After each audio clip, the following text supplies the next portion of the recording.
Great. And we have Jason Pye, FreedomWorks. And Jason, thank you. Very glad to finally meet you. Been getting your emails, and I wanted to just chat with you, talk about some of the issues coming up, especially with the Affordable Care Act, Obamacare, and so why don't you, if you don't mind, why don't you give some background about yourself and also about FreedomWorks? So I'm Jason Pye. I'm the Director of Communications here at FreedomWorks. I've been here for about 2 years. Started out as basically a policy analyst working on a couple of different issues and specialized issues like criminal justice reform and other like policy aspects that we would deal with, budgetary stuff, and then moved into Director of Communications last year in October, about this time last year. So, yeah, like I said, been here for 2 years. FreedomWorks is basically, we consider ourselves the activist arm of the freedom movement. We train, educate, and mobilize a grassroots army of about 5.7 million activists on issues related to limited government, free markets, and personal freedom. We have three different signature initiatives that we're working on this year and into next year. The pro-growth agenda, we work with Steve Moore, a Fox News contributor on that. The Regulatory Action Center, through which we drive comments to regulatory agencies seeking to regain that spirit of American entrepreneurship that has been that's being strangled by bureaucrats in Washington, D.C. And we also seek to work with the House Freedom Caucus and House conservatives, the foundation on which the Republican Party is going to rebuild itself after this election cycle. Okay. So this election cycle, are you sick of it? Oh yeah, no, I'm over it. We have some great guys running in House and Senate races across the country, but and you know, we're very much paying attention to those races. We have Scott Garrett in New Jersey. We have a guy by the name of Mike Johnson down in Louisiana. We have Dr. John Fleming running for Senate. We've endorsed both of those guys. Our PAC has FreedomWorks PAC. But overall, I'm very much pulling for those guys, but otherwise ready for the election season to be over with. Right. So Congressman Johnson is in North Louisiana, and Congressman, I'm sorry, not Congressman, but Mr. Johnson from North Louisiana is running for Congress. He's a state rep. And John Fleming has been in Congress for, I think, 3 terms maybe? Yeah, I think so. Okay. Yeah, and you know, I do like the sound of Congressman Johnson, though. So. Well, you know, I try to be helpful to everybody. Okay, so let's talk about probably the big issue right now, maybe a difference maker in terms of the presidential election and maybe even some congressional races. So obviously some big news. Why don't you tell us what happened the last couple of days? Well, so, I mean, we have a couple different things that are going on right now in the House of Representatives. We have some House conservatives are calling for a delay to the decision on who the speaker will be in the next session of Congress. We've in FreedomWorks is echoing those calls. We're just simply saying that Republicans should take some time after the election, which is on November 8th, a little under 2 weeks away, about 12 days away, and reflect and reassess and then decide what they want to be before they vote on their nominee for speaker. Of course, the speaker's vote will take place on January 3rd, but the internal conference election will take place right now as of the week after the election. So what we're saying is let's take a little time. Let's delay it by a few weeks, and let's reassess and see where the Republican Party is going to be. And that's what the grassroots activists across the country, conservative grassroots activists, want, is a Republican Party that's going to reflect their values and views. And then we also have some news related to policy issues like Obamacare. Just recently, the Obama administration finally admitted that Obamacare is not very affordable. The Affordable Care Act is not very affordable, announcing on average 25% premium increases across the country. In some states, it's significantly higher. Some states are a little bit lower. But on the whole, we're seeing 25% premium increases for Obamacare. And this is exactly what conservatives and libertarians warned about when this law was being crafted and debated in Congress, as well as before the exchanges opened up. And I think that if you look at just recently in the last several months worth of Obamacare news, we now, the original, I believe, 23 Obamacare cooperatives, which were supposedly the liberal answer to not having a public option. They got the cooperatives instead. Only 7 remain. That's shocking, and they've lost billions of dollars in taxpayer money. We've seen 3 major health insurers, including Aetna and United Healthcare, scale down their involvement in the Obamacare exchanges significantly. In Aetna's case, they withdrew from all but 2 states, I believe, or 3 states. And the reason is because there's a higher utilization of healthcare than they expected. The makeup of the Obamacare risk pools in certain states is older and sicker, more older than sicker than expected.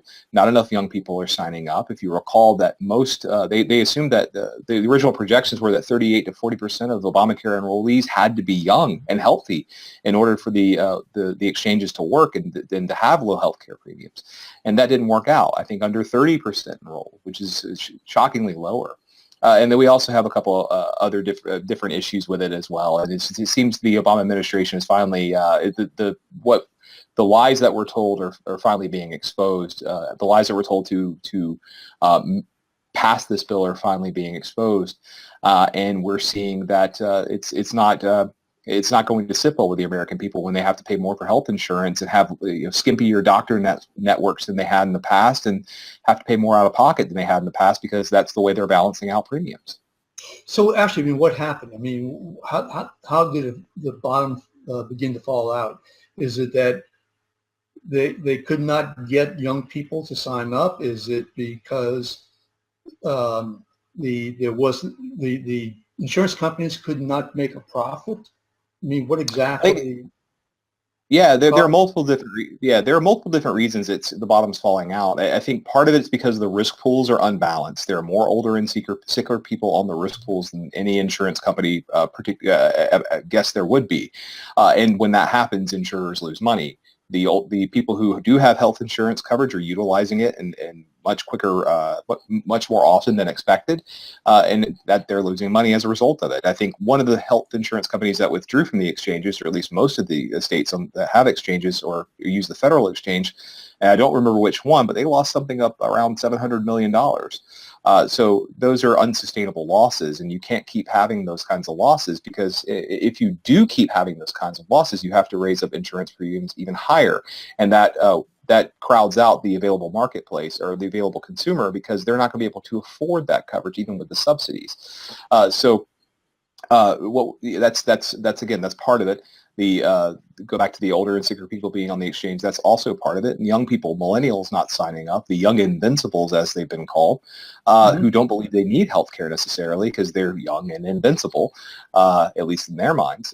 They're not signing up for it in the expected numbers. So all this is kind of a perfect storm for Obamacare to begin to crumble.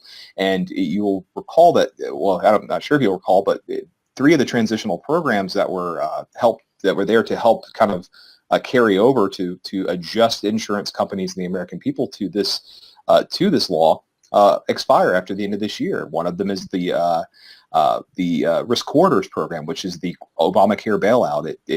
Fees are paid from health plans that make money, and given to money is kind of redistributed to plans that are losing money. And those losses have been greater than expected, and the Obama administration has been talking about bailing out insurance companies using taxpayer dollars, which is completely unacceptable. Remember, like the risk corridors program was supposed to be a neutral spend. It was supposed to be budget neutral, deficit neutral, and that's turning out not to be the case as the administration is trying to seek money to bail them out. So. And then we also have the reinsurance program, another one of the transitional programs that only $500 million of $5 billion that was promised to taxpayers that was supposed to be deposited into the Treasury Department has been deposited. And there's no indication that the rest of the money, the remaining $4.5 billion, is going to be deposited. And we've done some work on this at FreedomWorks. You can find it at freedomworks.org. We put out a couple press statements on it, as well as a couple blog posts on it, and you can find out the details on all that. But it seems like I said before, a perfect storm of just bad news for Obamacare, and it's happening right before an election happens. And we're on the cusp, I believe, of repealing and replacing this law. We've seen just earlier this year, back in January, when Congress passed the passed Obamacare repeal through reconciliation, meaning you only need 51 votes in the Senate to make it happen, that Democrats can't filibuster it, and they put a bill on the president's desk. Unfortunately, the president vetoed it. And we're seeing now that Obamacare, again, was just basically a bill of lies. Okay, playing devil's advocate for a second, at least for a while, was it really a lie though? I mean, was it just expectations? The system was planned and it just didn't materialize in some areas. I mean, I think there were lies, definitely lies that were told. Obama said when he was running for president that the Americans would see an average decline in their health insurance premiums of $2,500. Insurance premiums just went up by 25% on average, across the board on average. That's not a lie. I mean, that's not a lie. It just didn't turn out the way that it was planned. I mean, you're not saying that he knew that he was not going to be able to get the premiums at the price that he wanted. And there is no way, when you look at the way the bill was structured, when you promulgate regulations like HHS and CMS promulgated, where they require 10 essential benefits that all insurance companies have to provide for in health insurance policies, there's no way you can do that, requiring all these different extra benefits that may or may not have been included in health plans before and expect premiums to go down. You're also increasing taxes and fees on health insurance plans, the Cadillac tax, just basic excise taxes, other fees and taxes that are included. You have actuarial changes to the law. The minimum actuarial change now is 60%. That's the lowest insurance companies can go, only 40% being out of pocket. So all these changes took place, and you cannot expect premiums to go down by $2,500 when you're doing a whole-scale change to the health insurance industry and making all these things required, making all these changes. And then you also have the simple fact that this is a man who, President Obama, who said on stage multiple times, at least 36 times, that if you like your health plan, you can keep it. That obviously wasn't true from the get-go, and even people. Go on, please. No, please go ahead. Okay, now what I'm saying is that I hear the word lie. I mean, I know like people say that George Bush lied. Looks like he made a mistake, but people want to say that he lied. I'm just wondering whether or not in this particular case, and that's a very simplistic and totally unrelated, but I think it still makes the point.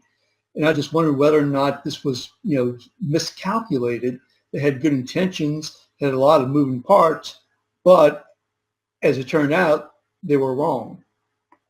I think they wanted it so bad, and I think you look at what Jonathan Gruber said. I mean, he was able to basically go out and say American voters were stupid, that they would never understand what's happening to the health insurance industry. You make statements and with some form, and whether there was malice or not, I can't say. I don't know for sure. But I think with Jonathan Gruber's particular comments, this does seem like there was some malice involved. With President Obama's comments, my understanding, based on everything I've read, and I'd have to go back and double check all this, but as I understand it, his advisors were even telling him at the time, like, that's not necessarily true that people aren't going to lose their health insurance plans. And I think even there were some memo, because the Senate tried to do a resolution of disapproval to strike down the CMS and HHS regulations that put into place the 10 essential benefits, and it was shot down in the Senate, which at the time I believe was under Democratic control. I think they had just under 60, if I recall. I'd have to go back and double check, but it's this is something that could have been avoided, and even the memos that were coming out at the time from HHS and CMS said that large scales of Americans were going to lose their health insurance coverage. People who had individual health insurance plans would lose their health insurance coverage because of these regulatory changes. Mm-hmm. Okay. It could have been. I mean, Go ahead. I mean, no, go ahead. That's fair. I mean, I don't know if it was malice. I don't know exactly what Obama knew. And just like, I'd like to make sure that we don't accuse President Bush of something. Want to make sure we don't accuse President Obama of something. But again, I mean, that's something I think that we have to go back and look at. So who actually is affected here? I I mean, as I appreciate it, we're talking about roughly 10 million people are affected in terms of their premiums actually going up, that 25%. I mean, that's a big chunk of people, but I'm just trying to get an idea as to, we're not talking to everybody, because a very good large portion of the population who have health care get it through their employer. Am I correct? Oh, no, most people. Yeah, no, most people who have health insurance do have it through their employer. I think the individual market, if I recall correctly, is anywhere, I want to say it's like maybe 15% of the available health insurance market, something like that. I believe that's what it was. But you have to look at who it's going to affect on a state-by-state basis. I mean, Arizona is going to see health insurance premium increases by more than 100%. My home state of Georgia will see health insurance premium increases by above 15%. So all this stuff is, I mean, and some states are going to be lower than others, but higher in some states will be higher than others. Arizona is certainly getting the short end of the stick on this. But predominantly, these are people who have health plans. The subsidies will help to an extent. But let's keep in mind that that's taxpayer dollars. Those subsidies are funded off the backs of taxpayers, and then you can make the argument they're funded by debt. As well, considering that we're running deficits of above $600 billion this year. So, we even with the premium increases, the subsidy amount only covers, I believe, up to I think it's 400% of income. In some cases, it may not impact too much, but in other cases, it may impact too much, or not enough, or too much where the person cannot even afford the subsidized health insurance coverage because the premiums are going up so much. So it really depends, but and does it affect those people who are getting Medicaid, the Medicaid expansion, or, I mean, I would think that, or those people who get the tax credit? It affects people who are getting. Yeah, it affects people who are getting tax. It affects people who are getting tax credits. Medicaid is generally, I mean, the Obamacare expansion or Medicaid expansion under Obamacare. Typically, that money, it is provided to states. It is with the strings attached that always comes with federal dollars. And some states have gotten waivers to do programs the way they want to do it, like Arkansas, for example, which their program has not worked out the way they had hoped. I would have to go back again and double check all the details, and I've written about it before. It's been about a year since I wrote about it, but it hasn't worked out the way they hoped it would. But there are some states, we have state legislatures that are going to be convening, very soon, probably beginning in January. And some of these states that bypassed Medicaid expansion early on are seriously considering doing this again. And let's keep in mind that Medicaid is not the best program in the world. It may provide access to care, but it doesn't necessarily provide quality of care. And the reason it doesn't provide quality of care is because that there are a lot of doctors who do not participate in Medicaid because the payouts are too small. There was actually a study, and there was a study out of Oregon a few years ago that showed that people on Medicaid and as well. Let's say that again. Well, I was just saying that I'm actually familiar with that study. I remember. Yeah, the outcomes were the outcomes for people on Medicare and the outcomes for people who were uninsured were pretty much the same. We're not seeing a lot of outcomes here on Medicaid that are actually that are necessarily positive. What I would say here, and even before Obamacare was a law, and President Obama, in one of his books, I believe it was The Audacity of Hope, talked about how broken Medicaid was and how it needed to be fixed. And because at this point we're just throwing away taxpayer dollars because the program is so broken. And Obamacare does nothing to fix Medicaid. In fact, it expands it and it brings more people into a law that is fundamentally broken, or a program that is fundamentally broken. We should be block granting these dollars to states. We should be allowing states to spend them to set up their own programs to handle Medicaid and to handle insurance for those who do truly need it. The federal government, the strings attached approach, it's this program. As we've seen with Obamacare, it's not working as it's supposed to, or at least how it was intended, and people aren't better off now because of it. Aren't better off now. Okay. Your organization, I'm assuming, has taken a position on a presidential election. FreedomWorks is in our more than 30-year history. We have never endorsed in a presidential race. Okay. Okay. So, do you have an opinion in terms of Donald Trump's position on healthcare?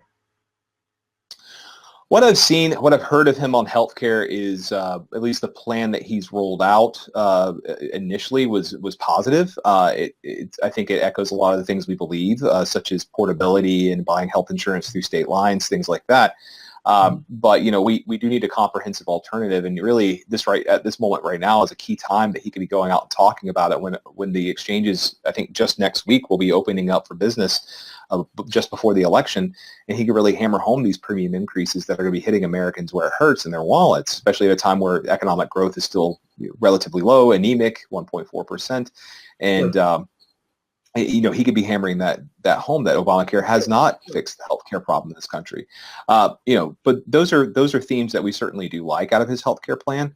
But there are other aspects that we would like to see more about. We would like to hear him talk about block granting Medicaid to states. We would like to see him talk more about portability. Talk more about how in tax credits for health insurance coverage. That those are all positive reforms that we encourage him to really be talking about, especially in the final days of this election. Sure. I mean, certainly, as you certainly have heard, it's a gift that he has received. Oh. And, let's see Yeah, if he doesn't step on his own gift, which I think he's prone to do, in my opinion. But so I guess the impression that I have right now is that neither Hillary Clinton or Donald Trump really have much of a plan. Her plan is to fix what exists. His plan is, at this point in time, is to open up to competition, let everybody, all the companies be able to sell wherever they want to sell. Yeah, I mean, I think that's his plan for sure. I think that's part. Yeah. Yeah, that's definitely part of his plan. Her plan is to run out the clock and try to avoid any more negative headlines about Obamacare. She hasn't talked about it that much, and she hasn't really put forward that much in terms of fixes. The one thing I've seen a lot of talk about in the last several weeks is the talk of a public option, which is a single-payer health care program that some Senate Democrats, including Senator Bernie Sanders, would like to pursue. Now, let's keep in mind here that we're seeing problems right now in terms of risk pools and risk pools dwindling. If you make a publicly available option, the government does not care about competition. The government self-funds, so to speak. It gets money from taxpayers, which they see as an endless stream of money. So when we look at that, I mean, the government can come in, it can undercut private health insurance companies, set insurance premiums artificially low, and it will drown out the risk pools even further, and will create a death spiral for the health insurance industry. Health insurance companies will go out of business as a result of that, and eventually the whole system will collapse, and the only thing that will be left is the federal government single-payer healthcare system. Welcome to Canada. Welcome to the UK, where they ration healthcare, especially specialized healthcare, and they have to come to the United States right now to seek that specialized healthcare because they may be too sick to get a treatment in their own country. That's a very ominous situation for us here in the United States, where we have one of the best healthcare systems in the world, and we have. And I do not deny that our healthcare system could be better, but right now we have to be. That's the situation we face under President Hillary Clinton and the Democratic Congress, especially the Democratic Senate, that are going to be driving that issue home as much as they can in the next session of Congress. Okay, two other areas, if I might. 2 years ago, I think it was, I wrote a couple of columns actually, and this was when the Republicans were primarily talking about repealing and replacing, and I mean, obviously they're still talking about it. And my position was and still is, and I haven't found anybody to correct me or to say I'm wrong. And I'd like to be wrong here, to be honest with you, but my position is that once you repeal a law, especially as something as mammoth as this law, the policies that are affected no longer exist. And so therefore, you don't have any people who are covered under Obamacare who would be insured. You could grandfather those policies in, that is an option that we have. There is an attrition rate for health insurance policies, and this was something that was considered during the crafting of Obamacare when the regulations that CMS and HHS approved were the 10 essential benefits. They just simply did not grandfather enough policies in. I think something like 80% to 85% of policies would be grandfathered out within about, or excuse me, would no longer apply within about a year or 2 years of the effective date of those regulations. Sure, but so follow me through this if you don't mind, and that is that, okay, so let's say on January 22nd, I think Donald Trump, let's say he wins, and let's say that he wants to follow through with what he had promised, and that is the first day. I think he said that he's going to repeal, and let's say to win the Congress also. If they repeal this, you can't grandfather something that's now repealed. You could in theory, you could statutorily grandfather them in, or through regulation grandfather them in. You do not have to do it in a way. You could set a retroactive date for policies already in existence. There is a way around that. I'm not a lawyer, I'm not a lawmaker, but there are legislative ways around that. With that said, there are plenty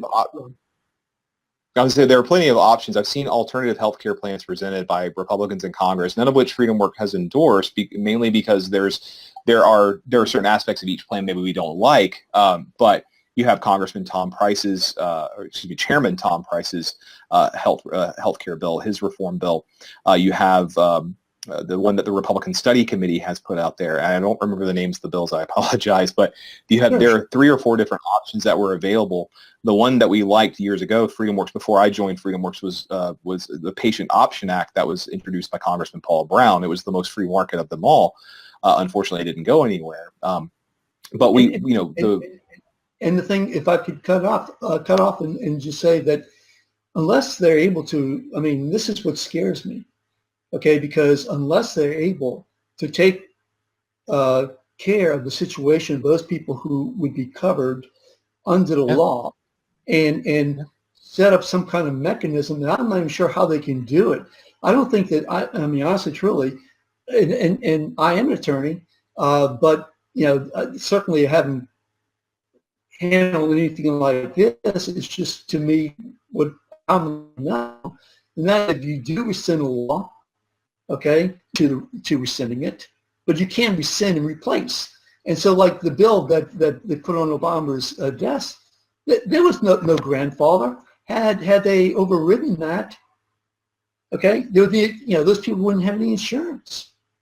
Well, that was straight out repeal. But what Republicans should be doing is repealing and replacing. That's part of the problem that we've had, and I agree with you there. That's part of the problem that we've had in this entire discussion. Is it needs to be replaced with something else. I mean, that is one thing that's something that's been missing in this entire debate. Exactly. Is replacing it with a patient-centered alternative that reflects market principles, that also has high-risk pools available for those who can't get insured anywhere else through insurance companies. Having something there that does guard against the situation that you're talking about. I agree with you, absolutely. Honestly, and look, please, talk about it among your associates, and please get back with me, because that's my biggest concern. I agree. And repeal and not have anything in its place. And I brought it up to, I actually brought it up to who was the gentleman in charge of the Association of Public Health, Dr. Benjamin. Yeah. We had and we had a interview, and I threw it out to him too. I haven't had an answer yet, and that's again, that's something that just I think would deal with this from a political standpoint, but we haven't really dealt with it from a real legal standpoint, and I have no idea how we're going to be able to get around that. I just have no idea, without actually trying to fix it first and then fix it towards getting rid of it, if that's possible. Yeah, I agree with you. I mean, Republicans need to coalesce around one specific alternative one that addresses the concerns you've raised, and that solves this issue once and for all. We do have to, I mean, repeal is not enough. We do have to have a replacement there. We do need to have an alternative that will do everything, everything that we've described, patient-centered alternatives that restore the doctor-patient relationship, that reduce burdens on taxpayers. We could have done this stuff initially without this law that has caused many Americans so much pain and stress, especially in their pocketbooks. And we could have done this originally, but President Obama unfortunately wanted to ram something through in his first couple of years in the White House, and this is what we got. It's a big heartache for a lot of people. One last question.